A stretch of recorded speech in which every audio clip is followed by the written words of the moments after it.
Countdown for blast off. X minus 5, 4, 3, 2, X minus 1, fire.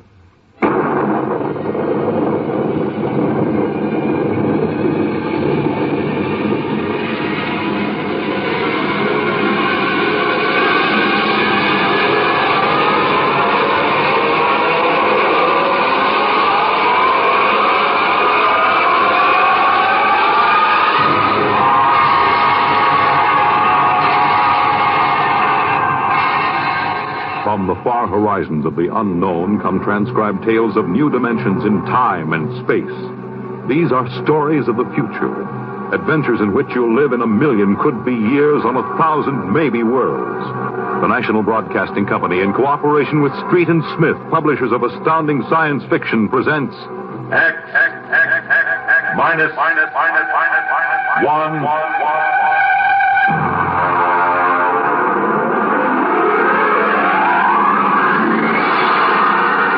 The Martian Death March.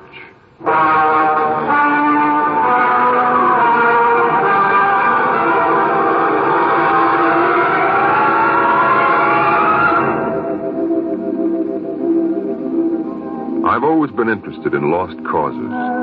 The revolt of the Scottish Jacobites against England, the last stand of the Cherokee and Sioux Indians, and the death march of the Martian Highlanders in 1997.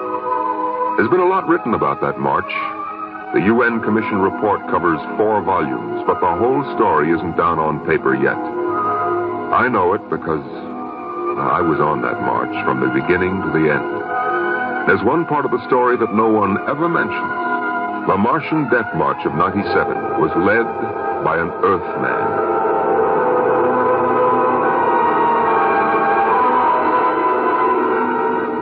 Maybe you've been over the route of the march. There wasn't any highway there 30 years ago in 97. There was desert. Hot, burning desert. I lived at the edge of the Calmac Canal then with my father. He was a prospector searching the surrounding desert with sonar probe and Geiger counter, scratching just enough ore from under the Martian sands to pay for our grub stake the next year. I remember he was in the Adamson digger in the North Quadrant when I came running out that day. Dad! There's somebody coming, Dad, across the desert. You sure? I saw them. They're a couple of miles out. Well, how many cars? They're on foot. On foot across the desert? Honest, Dad. I saw them. Are you sure it wasn't a light reflection off the canal? No. It was dark against the sand. I don't like that. You run back and get the rifles out. I've got to pull the digger into the shed. Is there going to be fighting, Dad? I don't know. I got a whole year's ore piled out back in the bins, and I ain't going to lose it to no claim jumpers. You go back to the shack and break out those rifles and see they're loaded, you hear? And jump.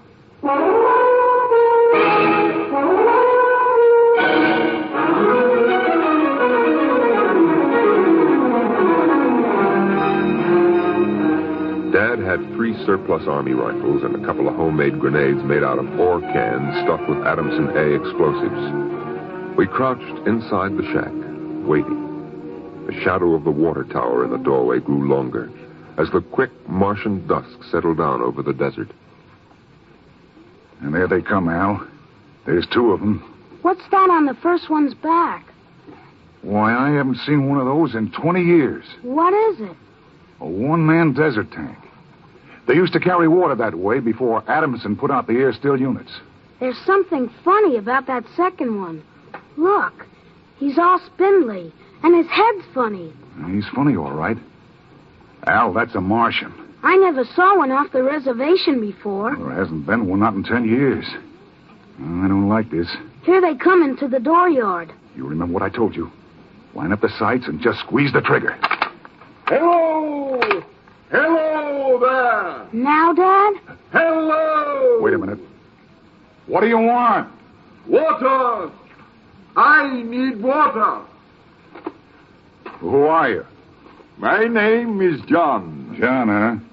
What are you doing with that spider? His name is Cantalcar. I don't care what his name is.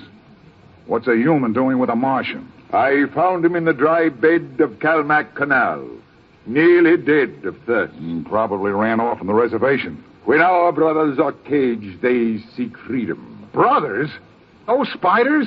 All living creatures are our brothers, on Mars as on Earth. Hey, wait a minute. Bert Olstrom at False Wells told me there was a screwball heads creature over there hollering about letting the spiders loose off the reservations. Let no man call his own, no man, nor tribe, nor nation. I guess that's you, all right. Bert told me they called you Crazy John. I don't suppose there's any harm in you. Fill your tank up at the air still. And you can even have supper with us. We would be happy to. We? What do you mean, we? Cantle Carr and myself. That spider? Oh, no, I ain't having a Martian sit down to eat with me. You come on, though. Thank you, sir. No. Where my brother is not welcome, I cannot go. Well, suit yourself. Al, get the key to the water tower. Come out here. All right, Dad. And put away the guns. We won't have any trouble from these two.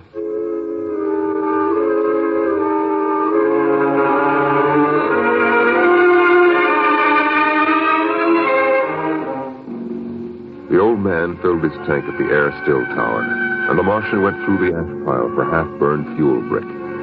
When we went in the house for supper, I could see them silhouetted against the fire.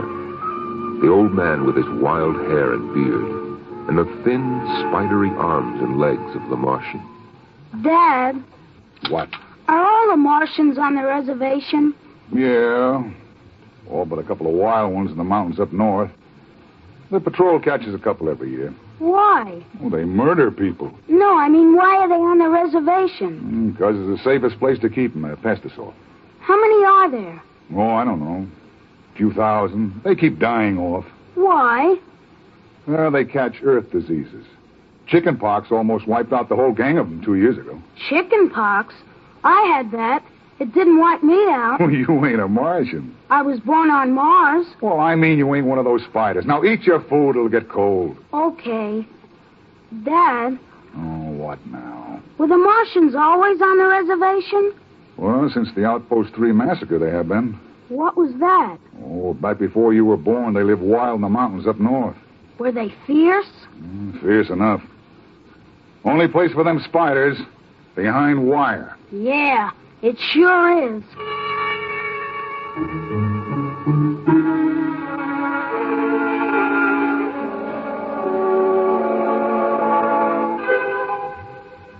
Out in the dooryard, the campfire flickered at the base of the water tower. The first of the Martian moons had set. The other wouldn't rise for several hours. I could hear the sandpeepers out in the desert as I stood there. The old man and the Martian were sitting on the ground, huddled close to the fire. It gets cold fast on the desert when the sun goes down. Is that you, boy? You can come up to the fire if you like. My dad wouldn't like it, All right.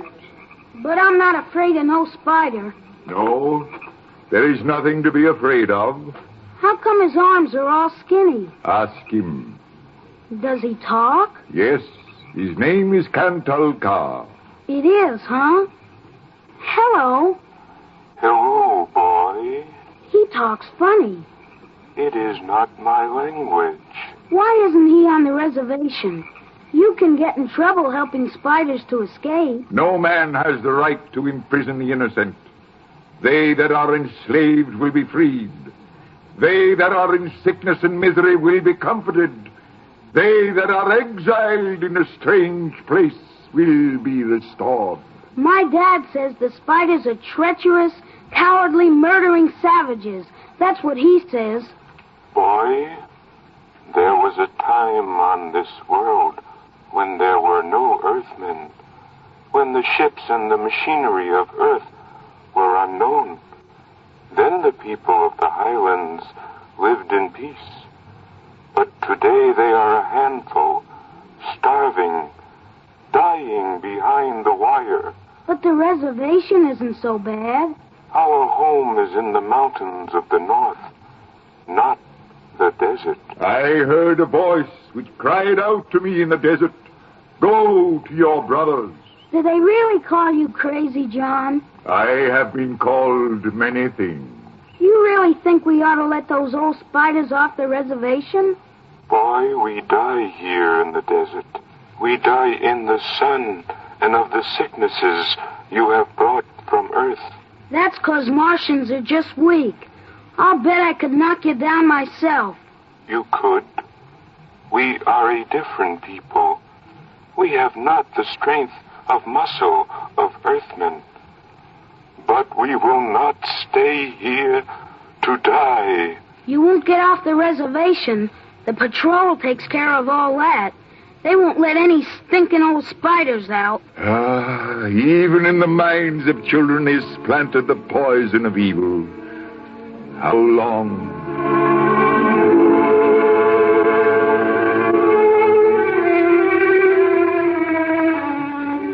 That night through the window, I could see the flicker of the old man's campfire.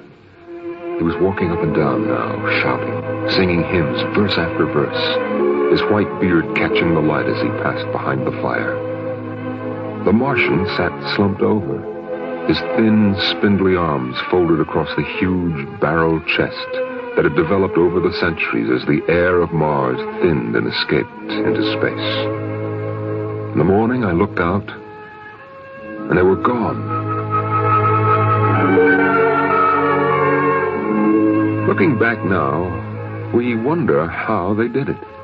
The high-voltage wire around the reservation carried a fatal charge. The patrolmen in the tower had 50-caliber machine guns. The desert around the camp was mined heavily. Yet, at dawn, August 7th, 1997, they broke out. I was down at the dried-up canal bed hunting sandpeepers when my father came running after me. Al! Al! Here I am. Come on, back to the house. What's the matter, Dad? You shut up and run. What is it? The spiders busted loose. Bert Olstrom radioed in. They come in here? They're headed this way, the murdering devils. They kill anybody? 6 patrolmen when they busted through the wire. What are you gonna do, Dad? Fire a keg of Adamson A across the gate. You get in there and get the guns out.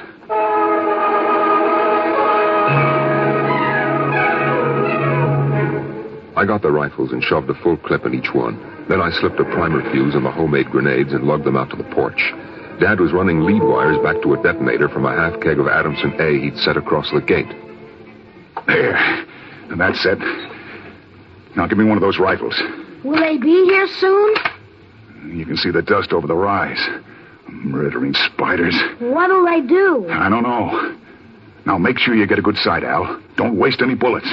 There they are, Dad. There they come. Wait a minute. Hold up now. I want to get a good shot. Let him get closer. Dad, that's Crazy John up in front. There. He's taller than the spiders. You can see his beard. You're right. Oh, that renegade rat. He probably helped him break out of the reservation.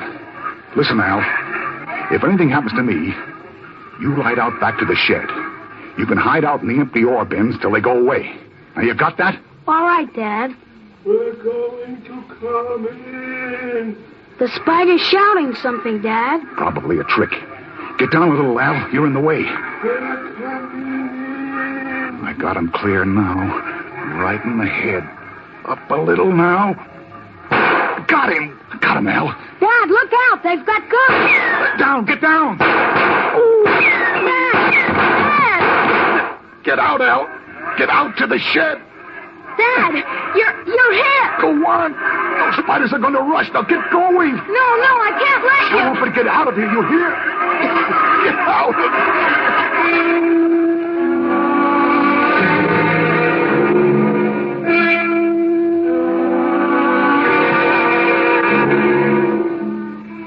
I ran back through the house to the shed. Behind me, I could hear the Martians sweeping up to the dooryard. Then suddenly the ground shook, and I could feel the dull concussion waves hit my ears as the Adamson A exploded. I could hear the high, whispered screams of the Martians and the rattle of fragments on the metal roof of the shed. I dived into the empty ore bin and slammed the hatch almost shut. I sat there waiting. And then suddenly a shadow fell across the edge of light, and the hatch slid open on top of me. You leave me alone. I'll kill you. Boy, I've been looking for you. Where's my dad? What did you do to my dad? He's dead. You killed him.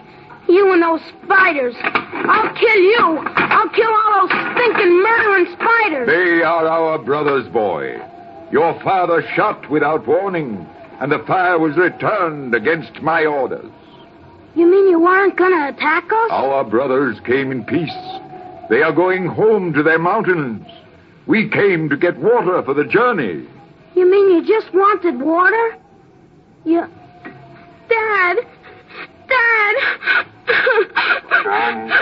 John, the Earth Patrol will be following us soon. We must go. And the boy? We'll have to leave him here with water and supplies. No. The Earth Patrol would question him. We need the time. He goes with us.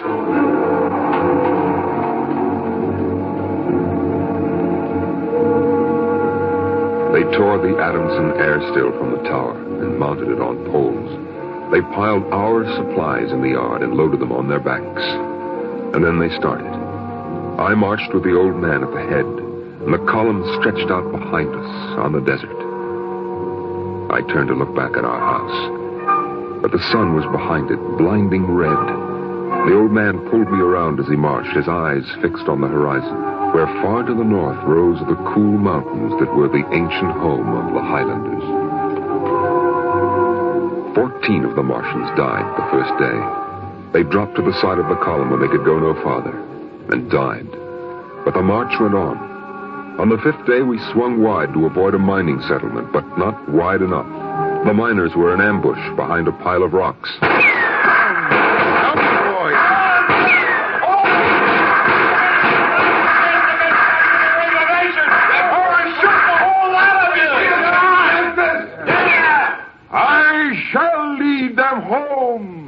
Home to the promised rest. Home to the mountains. March forward. March forward.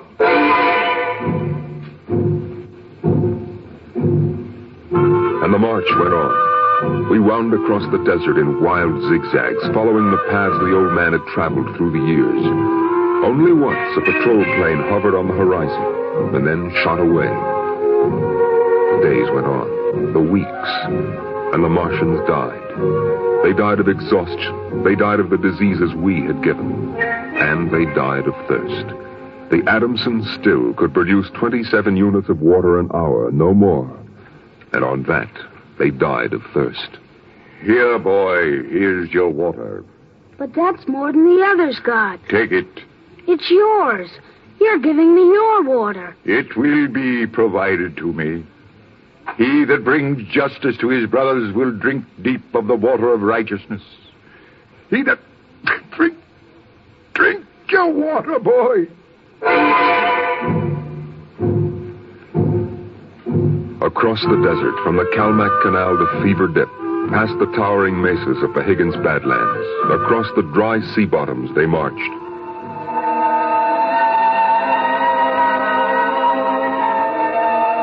On the 54th day of the march, we halted at evening. The air was thinner, colder now. The rations had long since been exhausted. I lay down to sleep wrapped in the old man's coat. Early in the morning, before sunrise, I woke suddenly. The ground mist that had covered the desert the night before was lifting slowly. I saw the old man standing by the burned-out fire, the vapor swirling around his legs and the cold light of the false dawn edging his wild beard.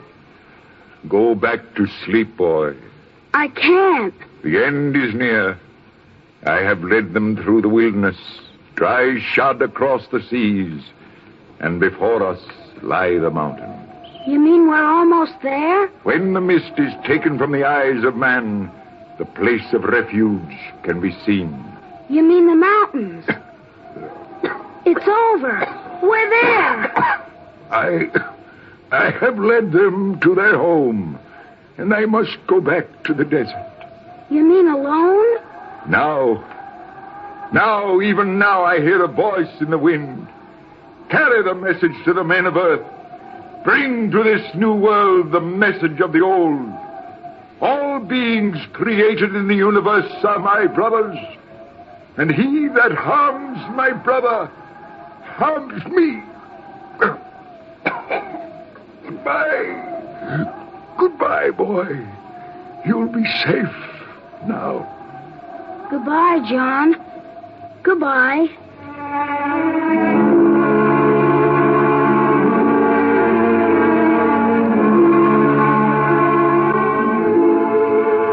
The Martians found him 500 yards from the camp, dead. Now the mist rose, and before us towered the highlands, the tall green mountains and the cool sky. The march was over. Of the 7,000 Martians who started, 900 were alive. They gathered now on the rise of ground and faced the hills.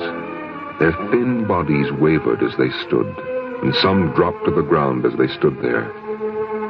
But there was a light of hope in their large, staring eyes.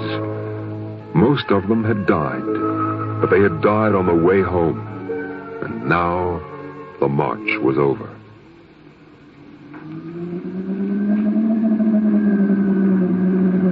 Then the patrol planes were spotted on the horizon, and within 10 minutes they had landed. The Martians stood silently as the squads piled out and set up the 50 caliber machine guns and the petroleum gel flamethrower. All right, you spiders! Hands up and stay together! Gather in a bunch and don't try anything! Sergeant? Yes, sir. Shoot the first spider that moves. And shoot to kill. All right, where's that boy? There was a boy reported. Here I am. Are you all right, kid? They hurt you? No, I'm all right. John gave me his water ration. Oh, the leader, huh? Well, I've got a warrant for him. Where is he? There. He's dead. Huh? Oh. Well, just as well. I'd hate to be him in front of a settler's jury. What are you going to do to them? The spiders? See those transport planes coming in? We're going to ship them all back to the reservation where they belong. You can't. You can't do that. What are you talking about, kid? You can't take them back. They're home. John said they were home. You can't take them back. It isn't fair. I won't let you. I won't let you. I won't let you. Hey, let go of me. Let go. Sergeant. Yes, sir. Peel this crazy kid off me. All right, now, kid, take it easy. I must be shot. Can't believe he's safe. Yeah, I guess that's it. All right, you spiders, step it up. Move along to those transport planes. It's all over now. You're headed right back to the reservation.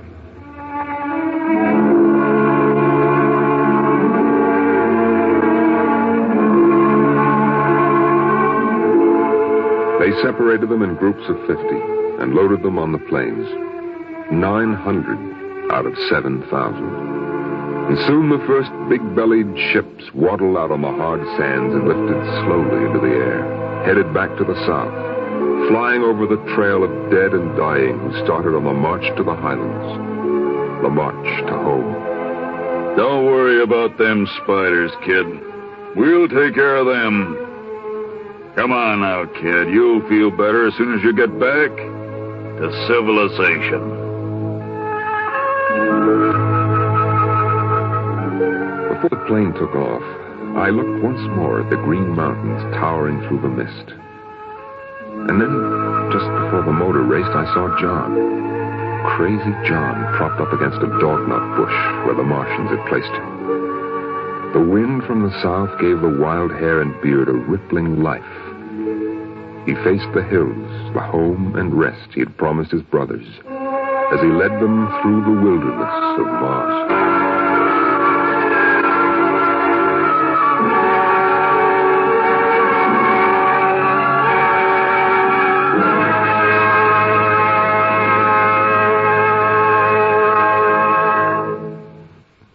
Tonight by transcription, X-1 has brought you The Martian Death March, written by Ernest Kenoy. Featured in the cast were Matt Crowley, David Pfeffer, Edwin Jerome, Lawrence Kerr, John Thomas, Stan Early, and Ralph Camargo. Your narrator was Norman Rose. Your announcer, Bill Rippey.